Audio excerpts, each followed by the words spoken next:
ఈరోజు నేను జీసుక్రీస్తు గారి బోధనల గురించి మాట్లాడబోతున్నాను. యేసుక్రీస్తు మనుషులు ప్రేమ, కరుణ, శాంతి, క్షమతో జీవించాలని బోధించారు.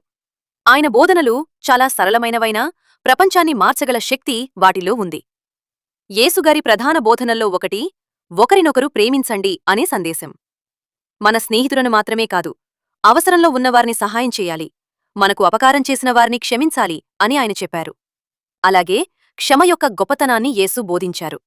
ద్వేషం, ప్రతీకారం కాకుండా ప్రేమతో మరియు శాంతితో జీవించాలని చెప్పారు. ఈ బోధన మన సమాజాన్ని మంచి మార్గంలో నడిపిస్తుంది. దేవునిపై విశ్వాసం కూడా యేసు బోధనల్లో ముఖ్యమైనది. విశ్వాసం, ప్రార్థన, నిజాయితీ ఉంటే జీవితంలోని కష్టాలను అధిగమించగలమని ఆయన చెప్పారు. యేసుగారు వినయంతో మరియు సేవాభావంతో జీవించారు.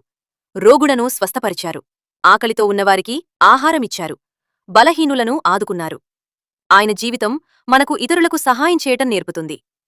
ఈరోజుకి యేసుక్రీస్తు బోధనలు కోట్లాది మందికి ప్రేమ, ఆశ, మంచి మార్గం చూపిస్తున్నాయి.